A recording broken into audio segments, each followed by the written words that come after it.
Take the money and smile beside me. The command echoed across the elegant flower boutique, silencing dozens of mafia dons who had gathered for what was supposed to be a routine political announcement. At the center of the room, Lucian Moretti, the most feared mafia boss in North America, placed a $5 million check onto the wooden counter as though he were settling an insignificant bill. His piercing eyes never left Rose Ellington, the plus-size florist, arranging fresh lilies with calm, practiced hands. I need you to pretend you're in love with me. One public appearance. $5 million. No one breathed. Rose glanced at the check, then at the bouquet she had been wrapping. Without the slightest hint of fear, she folded the paper once, then tore it cleanly in half. "Thank you for buying flowers from me all these months, Mr. Moretti," she said with a gentle smile. But flowers lose their meaning the moment they're bought for the wrong reason. Before anyone could react, another customer stepped forward, carrying a basket of tulips. "Rose, are we still on for dinner tonight?" She smiled warmly. "Of course." The room erupted. Several mafia bodyguards instinctively reached for their weapons. A few powerful dons burst into disbelieving laughter, convinced they had just witnessed the impossible. No one had ever rejected Lucian Moretti, let alone humiliated him in public. For one long, dangerous moment, Lucian remained perfectly still. Then his deep voice cut through the chaos. "Lock every exit." The laughter died instantly. His eyes never left Rose as he spoke again, quieter this time. "Nobody leaves until someone explains why the only woman who ever refused my fortune seems completely unafraid of losing me." Morning sunlight spilled through the front windows of Ellington Flowers, painting soft streaks of gold across buckets filled with roses, peonies, lavender, and fresh eucalyptus. The little neighborhood flower shop was far from luxurious, yet nearly everyone who stepped inside left carrying more than a bouquet. They left feeling understood. Rose Ellington believed flowers were conversations people struggled to have. A widow choosing white lilies rarely needed to explain her grief. A nervous teenager buying a single sunflower was almost always preparing to confess his first love. An elderly man who purchased pink carnations every Friday had been bringing them to his late wife's grave for 17 years. Rose remembered every story, not because she had an exceptional memory, but because she genuinely cared. She tied another ribbon around a bouquet destined for the children's hospital before writing a tiny handwritten note. Some flowers bloom even after the hardest storms. She slipped the card inside without signing her name. Recognition had never interested her. Seeing someone smile was enough. The little brass bell above the shop door chimed. Without looking up, Rose smiled. "Good morning, Mr. Moretti." Lucian Moretti paused just inside the entrance. He found it mildly unsettling that she always recognized him before turning around. Every other person in the city noticed the fleet of armored vehicles parked outside, or the 6 silent bodyguards who entered first. Rose noticed the sound of his footsteps. "Good morning, Rose." Today he wore another perfectly tailored charcoal suit. Everything about him radiated quiet authority. His silver watch alone cost more than the entire flower shop. Yet inside these walls, he seemed strangely ordinary. "The usual?" Rose asked. Lucian frowned slightly. "I don't like being predictable. You've ordered white orchids every Tuesday for 11 months. Have I?" She laughed softly. "Yes." One of his bodyguards discreetly covered a smile before immediately regaining his composure. Rose walked toward the refrigerated display. "You still don't know what white orchids mean?" Lucian sighed. "I've asked you 3 times, and forgotten the answer every time." He shrugged with surprising honesty. "I negotiate billion-dollar shipping agreements." "You also forget flowers after 5 minutes." She handed him a stem. "They symbolize respect." He studied it seriously. "So, if I bought roses today, you'd probably send the wrong message." "What message?" Rose crossed her arms dramatically. Depends on the color. Lucian looked genuinely concerned. There are colors? She couldn't help laughing. Oh, Mr. Moretti, you run half the continent, and flowers are defeating you. Even two of his capos quietly chuckled. Lucian narrowed his eyes. I believe you're enjoying this. A little. For reasons he couldn't explain, he enjoyed it too. Every conversation inside this tiny shop felt wonderfully free from politics, power, and fear. Here, nobody called him boss. Nobody negotiated. Nobody lied to impress him. Rose simply treated him like another customer who happened to know absolutely nothing about flowers. It was strangely refreshing. As she wrapped the orchids, Lucian glanced around the shop. Photographs of Rose's grandmother still decorated the walls. Pressed flowers were framed beside handwritten thank you notes from hospitals, schools, veterans organizations, and elderly customers. There were no awards, no expensive decorations. Only kindness. Something he had spent decades trying and failing to purchase. His phone vibrated. Marco, his longtime consigliere, spoke quietly after Lucian answered. The council meeting has been moved forward. Lucian's relaxed expression disappeared. I'll be there. 20 minutes later, he entered the marble conference hall of the Moretti Syndicate. Representatives from the 5 largest mafia families waited around the enormous table. The atmosphere was tense. Vivienne Devereaux stood beside her father, elegant in a crimson designer dress. Every movement reflected years of elite social training. One elderly don folded his hands. The families need stability. Another nodded. The rumors of internal unrest continue. A third added. A public engagement would reassure investors, politicians, and our allies. Lucian remained silent. Vivienne smiled with polished confidence. Our marriage would unite every family. Lucian looked at her.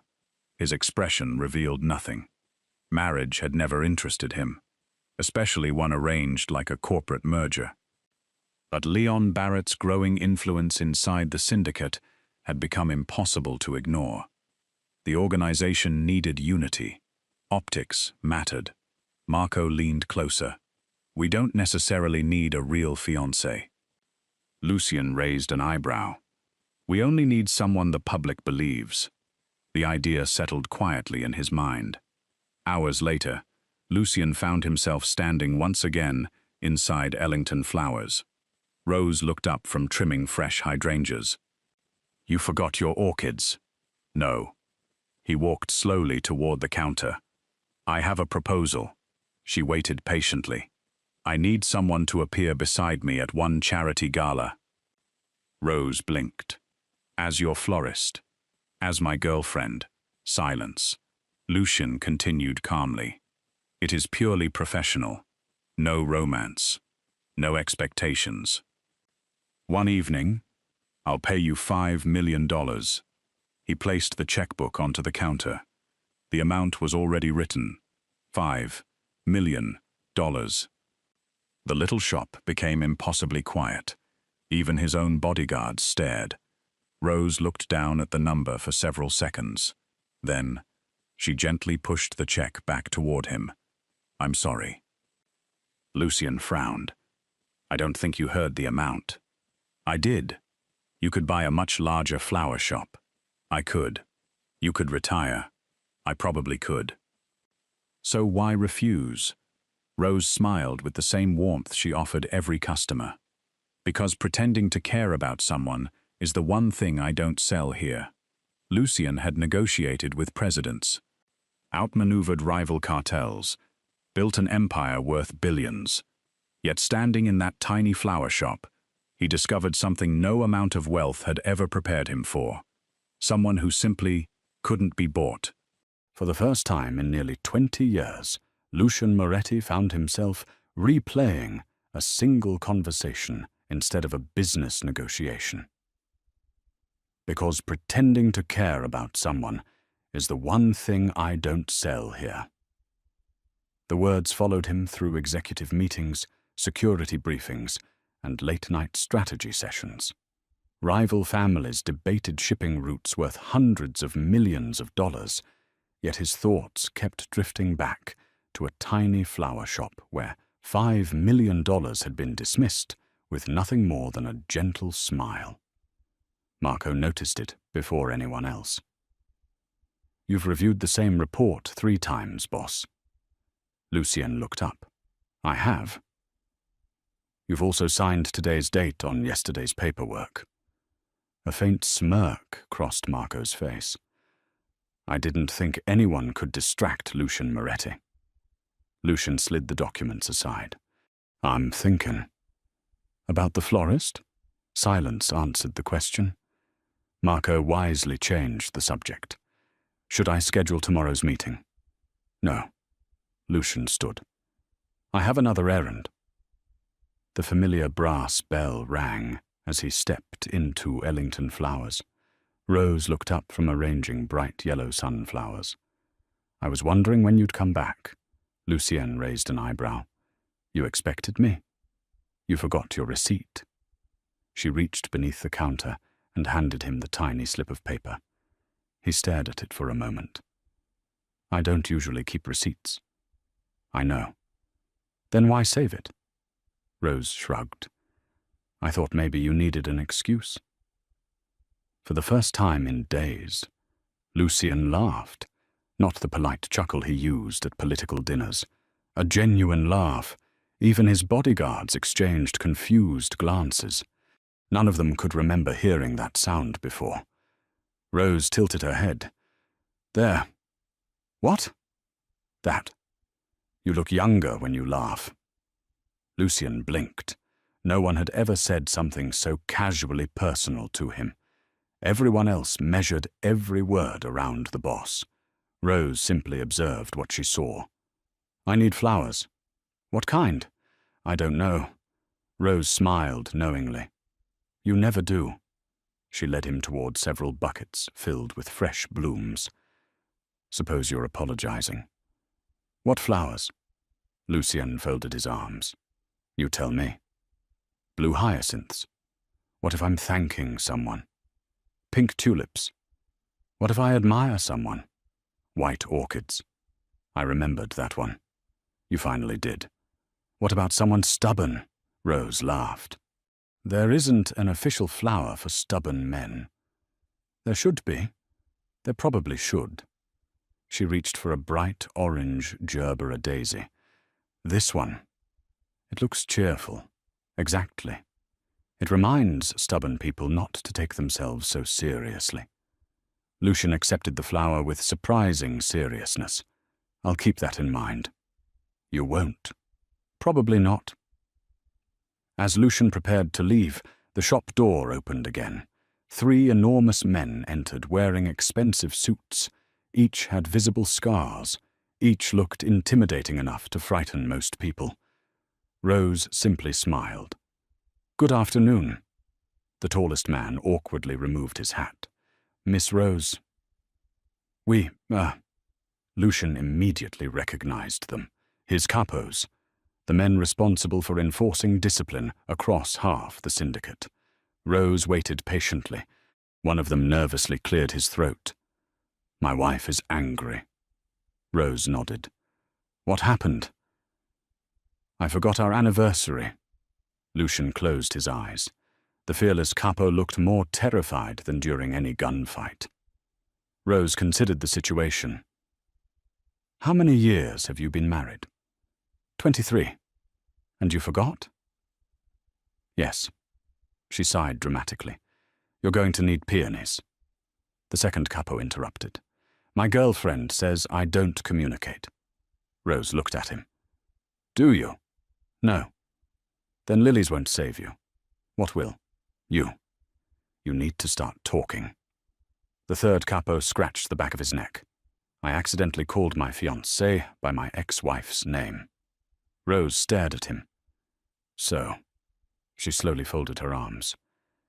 "You're here for funeral flowers?" The shop erupted with laughter. Even Lucien couldn't stop smiling. The 3 hardened mafia captains looked utterly defeated. One finally muttered, "Boss." "Please don't mention this at headquarters," Lucien replied without hesitation.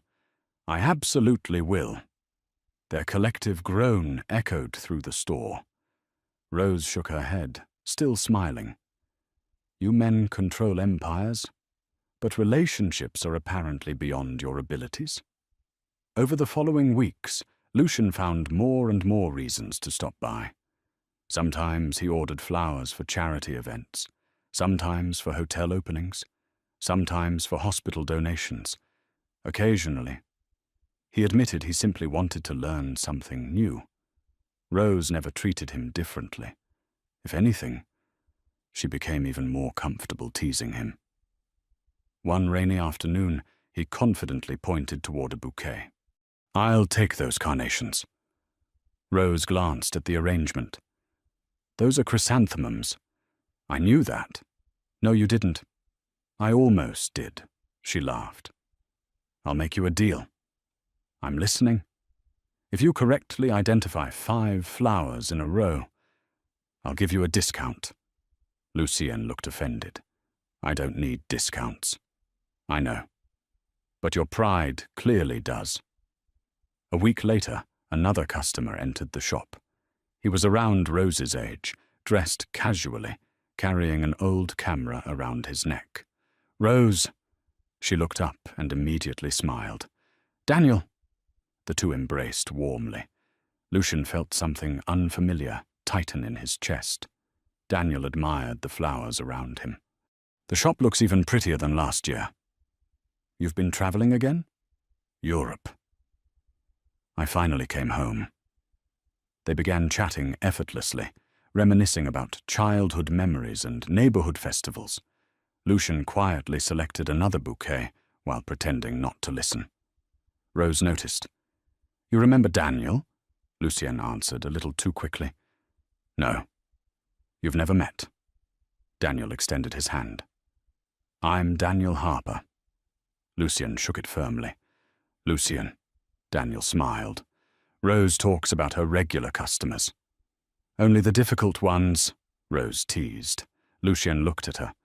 "I'm difficult?" "You once tried to pair red roses with sympathy lilies." "I was experimenting. You were creating emotional confusion." Daniel burst into laughter. "I like her." Lucien's expression remained perfectly composed. "I'm beginning to understand why." As Daniel invited Rose to a local art exhibition that weekend, Lucien quietly placed his bouquet on the counter. "I'll come back another day." He left before Rose could answer. Outside, Marco immediately noticed the boss's silence. "You look annoyed." "I'm not."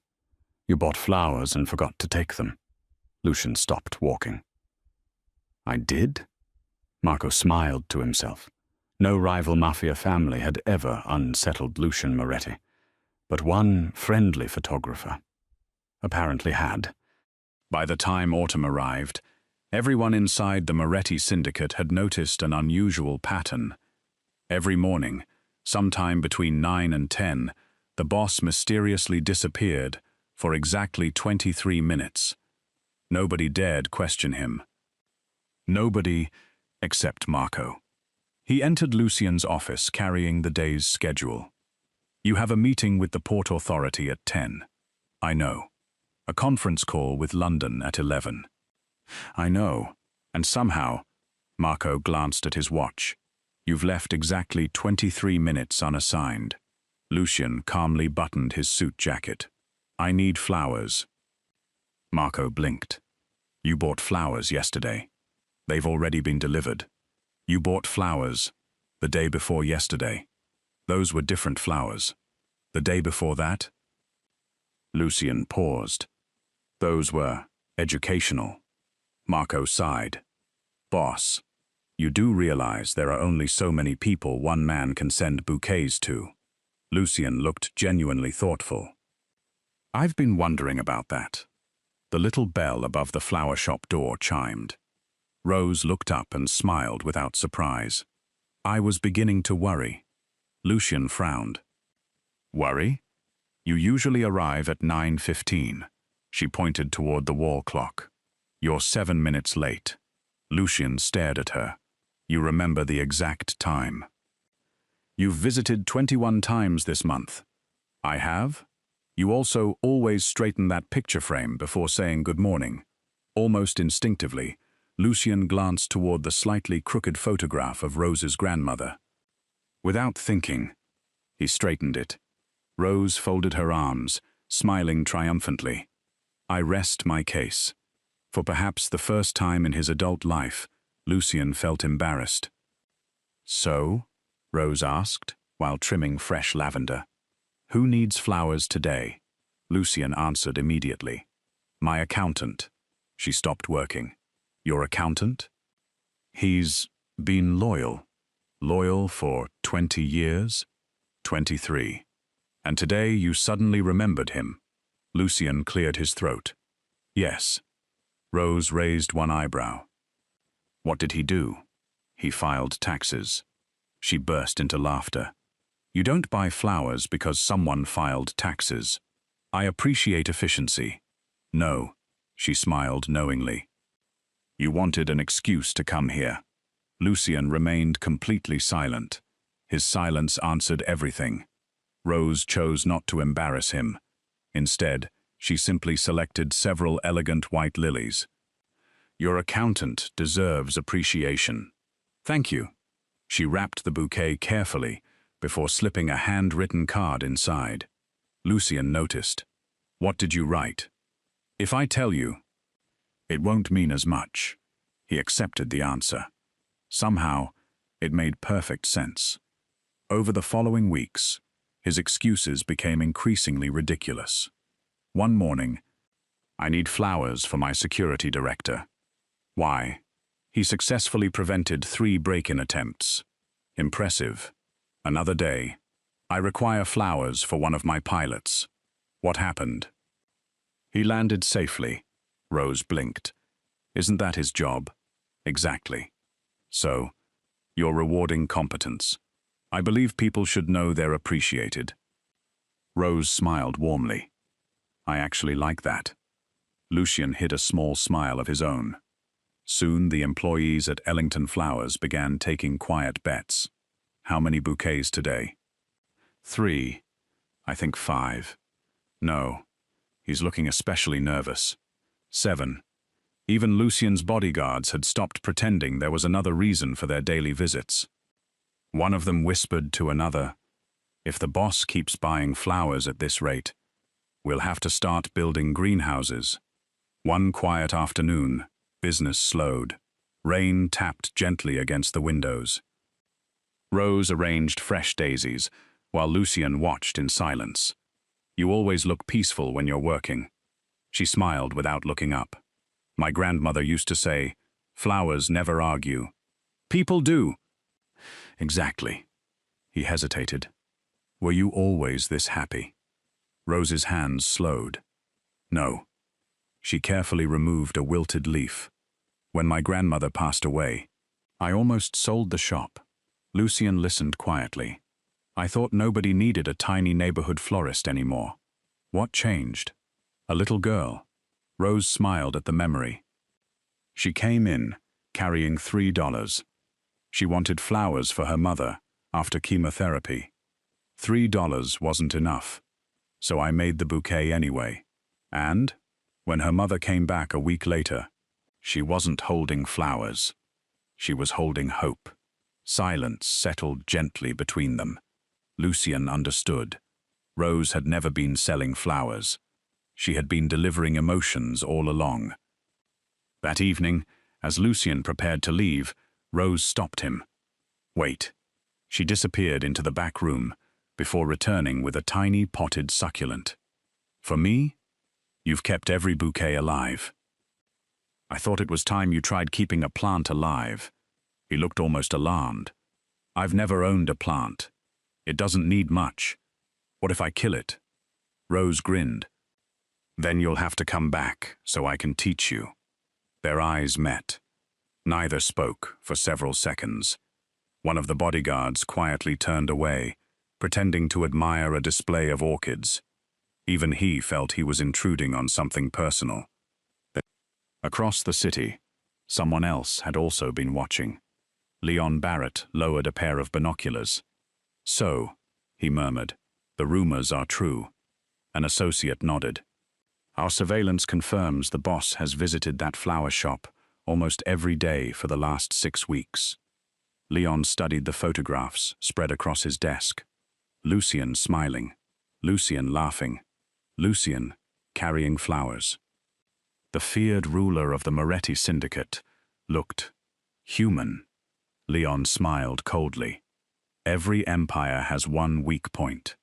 I expected hidden bank accounts, political secrets, government files.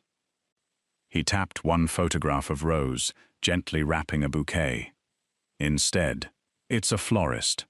His lieutenant frowned. Should we eliminate her? Leon slowly shook his head. No. Dead people inspire revenge. He leaned back in his chair. Living hostages inspire surrender. The room fell silent. Leon picked up another photograph, showing Rose waving goodbye to Lucien. Don't touch her. Not yet. I want the boss to become certain he can't live without seeing her. A slow, calculating smile spread across his face. Only then will taking her away become truly devastating. Miles away, Rose locked the flower shop for the evening, completely unaware that unseen eyes had already turned her quiet little business into the center of a conspiracy capable of igniting the bloodiest mafia war in decades. The first sign that something was wrong wasn't a gunshot. It was silence. Every Tuesday morning, Rose opened Ellington Flowers at exactly 8 o'clock. By 8:15, fresh coffee filled the tiny shop. Soft jazz played from the old radio behind the counter, and the sidewalk outside was decorated with buckets of colorful blooms. This Tuesday, the lights never came on. At precisely 9:15, Lucien stepped out of his car, carrying the little succulent Rose had given him a week earlier. I think it's dying, he had planned to say. Instead, he found the front door hanging half open. The brass bell swayed gently in the breeze. Inside, flowers were scattered across the floor. Broken glass glittered beneath overturned shelves. The cash register remained untouched. Only one thing was missing. Rose. Lucien's expression didn't change. That frightened Marco far more than anger ever could. He slowly picked up a crushed white lily from the floor. No robbery. No random attack. This was planned. Marco nodded grimly. Our cameras? Disabled. Witnesses? None.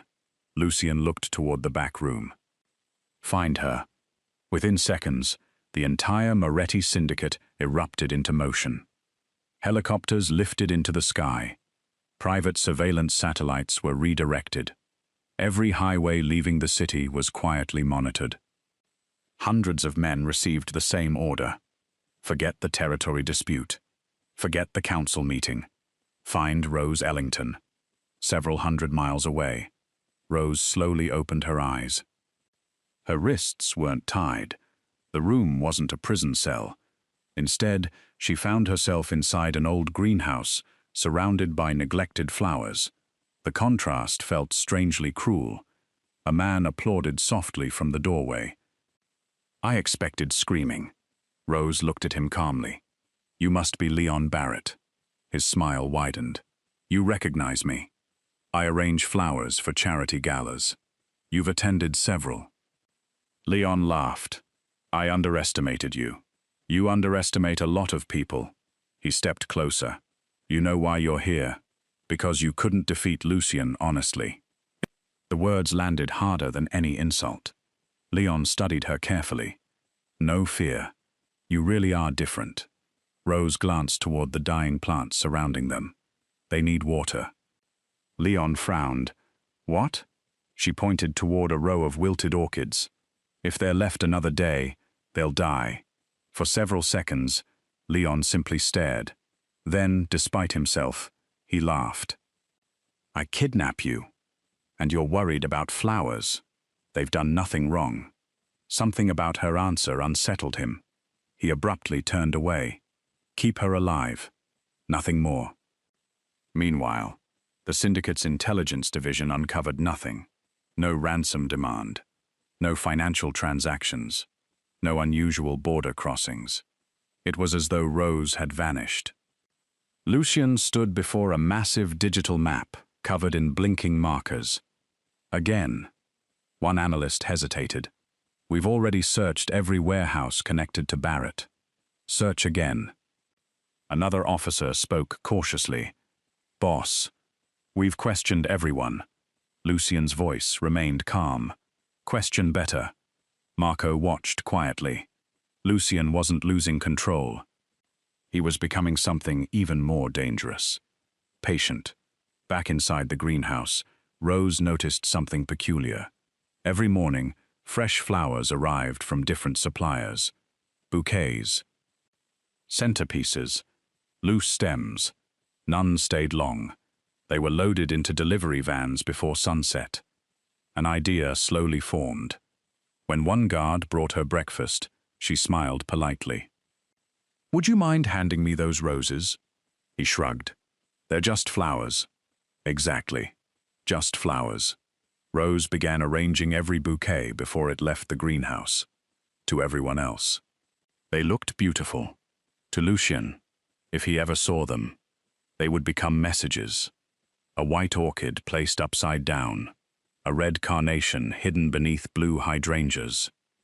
3 sprigs of rosemary tied on the left instead of the right. Only one person had spent months asking what every flower meant. Only one person had slowly learned the answers. 3 days later, one of Lucien's hotel managers entered his office carrying a floral arrangement. This arrived for the charity banquet. Lucien barely looked up. Leave it. The manager hesitated. Boss, isn't this strange? Lucien finally turned. His eyes immediately fixed on the bouquet. White orchid.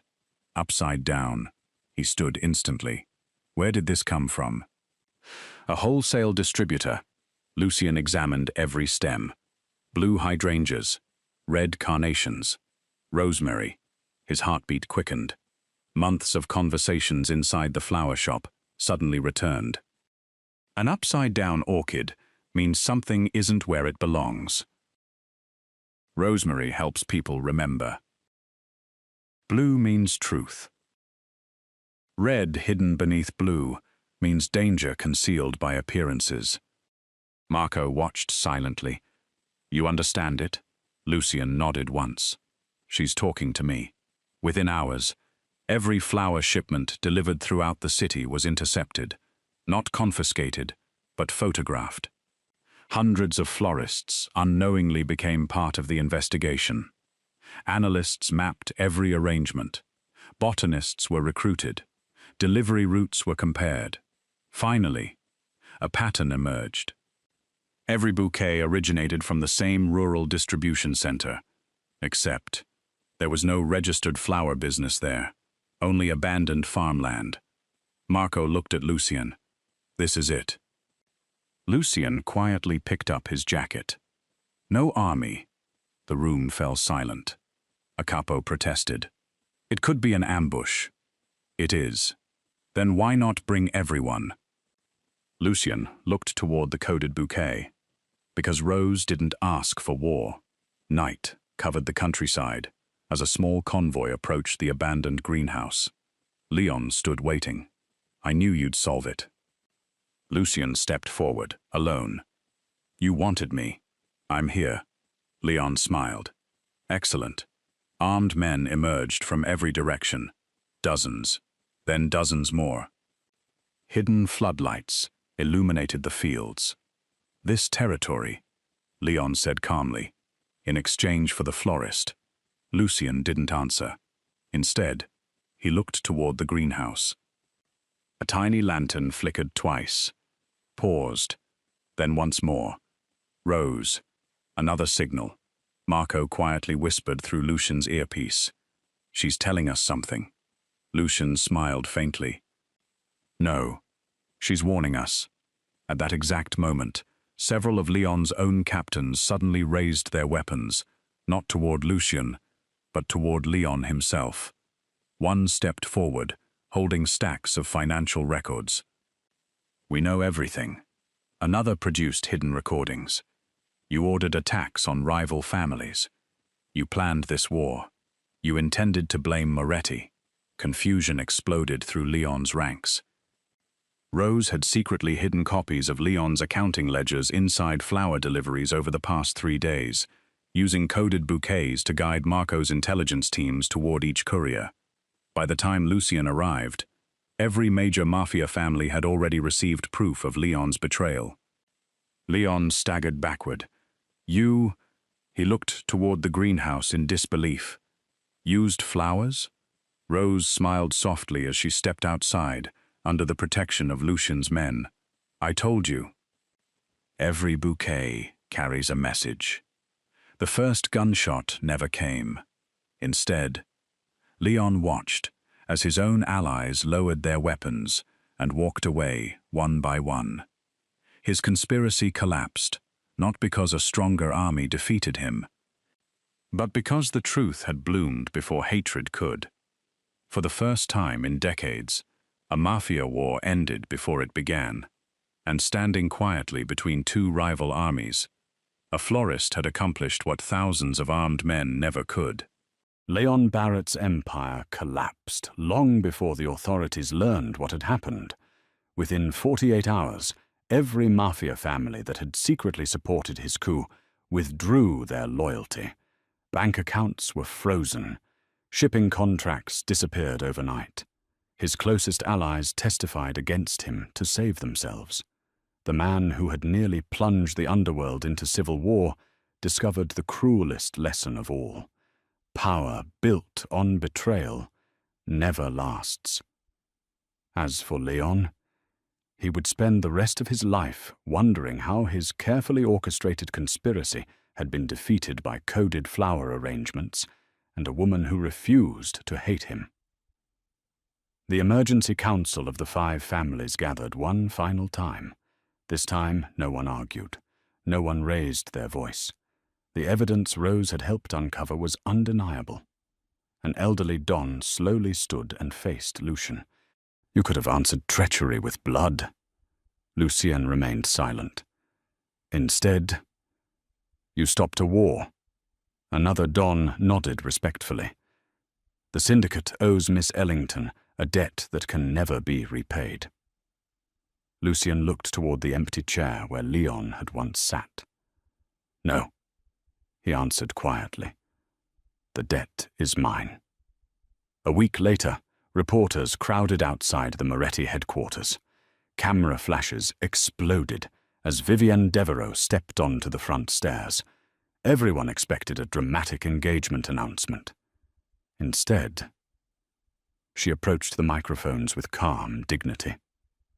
I would like to clarify something. The crowd immediately fell silent. My relationship with Mr. Moretti was never a love story. She smiled faintly. It was politics. She paused before continuing. He treated me with respect, but he never belonged to me. A reporter shouted, "Is there another woman?" Vivienne laughed softly. I believe there always was. She glanced toward a bouquet of wildflowers decorating the stage. It simply took him far too long to realize it. Another reporter asked, "Do you resent her?" Vivienne slowly shook her head. How could I? You cannot compete with someone who is loved for making a man become a better version of himself. With that, she stepped away, for the first time in years. The headlines surrounding Lucien Moretti spoke not of violence or power, but of humanity. Life slowly returned to normal. Ellington Flowers reopened 3 weeks later. The broken windows were replaced, the damaged shelves repaired. Neighborhood children once again pressed their noses against the display window every morning. Rose insisted on paying for most of the repairs herself. I don't want charity. she told the contractors with a smile. "I simply want my little shop back." The entire neighborhood secretly disagreed. Without telling her, local residents began leaving anonymous envelopes beneath the front door. Some contained $20. Some contained handwritten thank you notes. One elderly woman enclosed a single dollar with a message. "You once made funeral flowers for my husband when I couldn't afford them. Please let me help this time." Rose cried when she read it, not because of the money, but because kindness had quietly returned to her, exactly as her grandmother had always promised. Months passed. Winter melted into spring. Lucien deliberately stayed away. Not because he had forgotten Rose. Quite the opposite. Every instinct told him to visit. Every morning he found himself glancing toward the route that led to her shop. But this time, he refused to arrive with excuses. No political arrangements, no contracts, no negotiations, no impossible offers. If he returned, it would be as himself. Nothing more. One bright Monday morning, the familiar brass bell rang once again. Rose looked up from arranging fresh daisies. A smile instinctively appeared. "Good morning." She stopped. Lucien stood alone. No armored convoy, no bodyguards, no advisors, no lawyers, no expensive suit. Only a simple navy sweater and dark trousers. More surprisingly, he held a bouquet.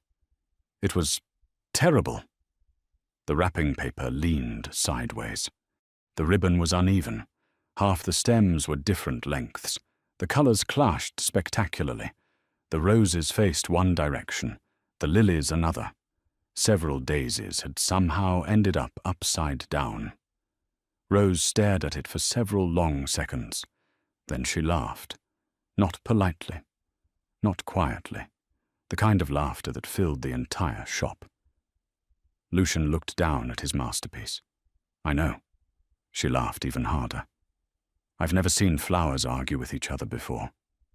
I arranged them myself. I can tell. I watched 6 instructional videos." Rose wiped tears from her eyes. "They clearly failed you. I suspected as much." For a moment, neither of them spoke. The little flower shop felt wonderfully peaceful, exactly as it always had. Lucien finally held the bouquet out toward her. "This is the first one I've ever made." Rose accepted it carefully, almost reverently. Despite its appearance, every flower had been chosen with intention. White orchids, respect, sunflowers, hope, blue hyacinths, sincerity, pink tulips, gratitude, even the slightly crooked orange gerbera daisy. She smiled the moment she noticed it. "The flower for stubborn people." Lucien nodded. "I finally remembered."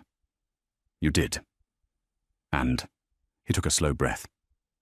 "I also remembered something else." Rose looked at him. "You once told me that flowers lose their meaning when they're bought for the wrong reason." "I remember." So today, he glanced around the tiny shop that had quietly changed his life. "I didn't bring money. No contracts. No pretending. No performance." His voice became softer than she had ever heard. "I spent weeks trying to learn what every flower says." He smiled sheepishly at the crooked bouquet. "I'm obviously still terrible at arranging them." Rose laughed again. "You really are." "But," he continued, "I was hoping the expert might be willing to teach me." She remained silent. Lucien met her eyes. "Not for one evening. Not for a political alliance. Not because anyone expects it." He swallowed gently before asking the question that had frightened him more than facing any rival mafia family. "Rose, would you let me spend the rest of my life learning what every flower means?" "With you?" The shop became completely silent.